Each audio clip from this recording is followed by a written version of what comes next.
नमस्कार, आप देख रहे हैं परमार्थ आवाज न्यूज और मैं हूं आपके साथ ज्योति कनौजिया। आइए रुक करते हैं खबर की ओर।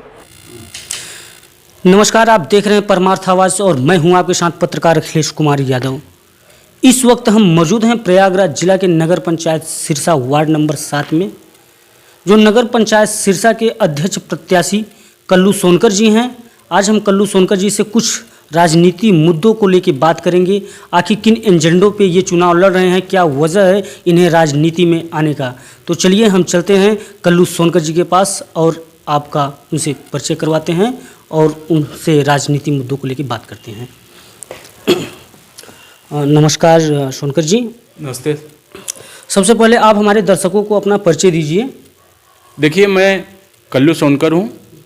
मैं अध्यक्ष पद के लिए चुनाव लड़ रहा हूँ और वैसे भी ये महिला सीट हो गई है तो हम अपनी पत्नी को चुनाव लड़ा रहे हैं। किन मुद्दों पे चुनाव आप लड़ा रहे हैं, क्या मुद्दा है, क्या एजेंडा है आपका? चुनाव लड़ रहे हैं, कुछ एजेंडा बनाए होंगे आप विकास के लिए। मुद्दा बहुत सारे हैं यहाँ नगर पंचायत में, जो कि यहाँ पे कभी काम हुआ ही नहीं। सिर्फ अध्यक्ष बने और उसका अध्यक्षी का लाभ उठाए और फिर चुनाव आया तो फिर वो सामने आ गए। मैं पहले अपना इंट्रोडक्शन देना चाहता हूँ कि मैं कल्लू सोनकर यहाँ सिरसा नगर पंचायत में मैं 11 साल कंटिन्यू रामलीला का अध्यक्ष रहा हूँ। सिरसा की जनता मुझे बार बार चुनी है और सिरसा के लोगों ने बार बार चुना है। वो इसलिए चुना है कि हमने हर चीज़, रामलीला मंचन हो, भरत मिलाप हो और जितने भी भक्ति कार्यक्रम होते थे वो हम नंबर 1 का करवाते थे।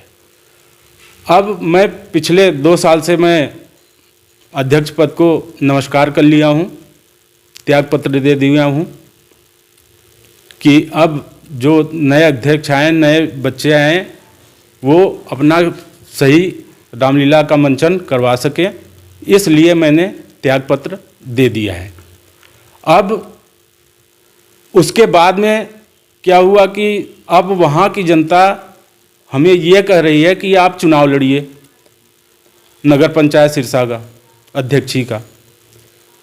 तो मैंने इस जनसमूह को देखते हुए हम उनकी बातों को स्वीकार किया और अध्यक्षी चुनाव लड़ने के लिए हम मैदान में आ गए हैं। राजनीति में आने के लिए आपको जनता चुनी है, अपने से आ रहे हैं, आप खुद राजनीति में आ रहे हैं? नहीं, राजनीति करने का मतलब एक तो ये है कि नेतागिरी करना, झूठा भाषण देना, तो ये सब तो हमने कभी किया नहीं है, न करेंगे हम। सिर्फ मेरा उद्देश्य है ये अध्यक्ष चुनाव लड़ने का और जीतने का कि यहाँ पे तमाम समस्याएं हैं जो कि पिछले अध्यक्षों ने कोई कार्य यहाँ के लिए किया नहीं है। हमारा कार्य, पहले तो मैं इस पे आता हूँ कि मैं हर वार्ड में जाता हूँ तो मुझे पता चलता है कि यहाँ साफ सफाई नहीं है, यहाँ लाइट नहीं है, यहाँ पानी नहीं है और यहाँ पे बेकारी का भी बहुत देखने को मिला हमें कि लोग कितने बेकार पड़े हैं और उनके लिए पिछली जो अध्यक्ष पिछले बने थे वो अभी तक उनके लिए मन में भाव नहीं उत्पन्न हुआ कि इनके लिए हम कुछ कर पाएं। आप लोगों अभी आपने बताया कि जो वर्तमान अध्यक्ष हैं उन्होंने जन समस्याओं को नज़रअंदाज किया है और कहीं पे जन समस्याओं को सुना नहीं गया, जैसे नाले को लेकर सबको भी बहुत सारी बातें आपने बताया है। तो आप अध्यक्ष बनने के बाद क्या करना चाहेंगे देखिए जनता के लिए? सबसे पहला प्राथमिकता तो ये होगी हमारी कि देखिए, जो मैं कर सकता हूँ वही आज मैं आपके सामने कह रहा हूँ। मैं पहले तो मेरी प्राथमिकता ये होगी कि यहाँ का जो वर्षों पुराना करीब 100 साल के पहले से यहाँ पे रामलीला का मंचन होता रहा है, भरत मिलाप होता रहा है और दशहरा और भक्ति कार्यक्रम होते रहे हैं, तो हम उनको और ऊंचाई तक ले जाना चाहते हैं। और दूसरी बात ये तो हुई रामलीला और भक्ति भावना की बात।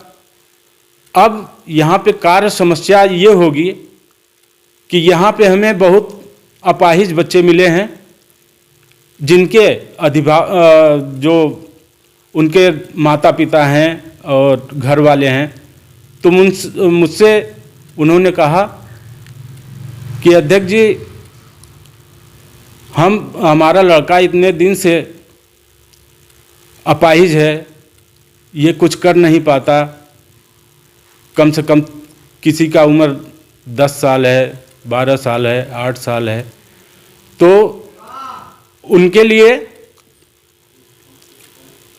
जब समस्या बताई उन्होंने, तो हमने ये उनको आश्वासन दिया है कि यदि आप अगर हमें चुनते हैं तो हम इस समस्या को बड़े आसानी से सरकारी कोष से हम मदद ले। कल्लू जी, आप अपने जनता जनार्दन को कुछ कहना चाहेंगे, कुछ संदेश देना चाहेंगे? देखिए, जनता जनार्दन हमें आज से नहीं जानती, हमें आज कम से कम 20 सालों से जानती है। फ़र्क ये रहा है कि मैं कोई राजनीति नहीं किया हूँ, अध्यक्ष किया हूँ रामलीला का। तो अब उनको ये भरोसा है कि अगर हम इन्हें अध्यक्ष बनाते हैं तो सिरसा का कार्य बहुत अच्छे ढंग से होगा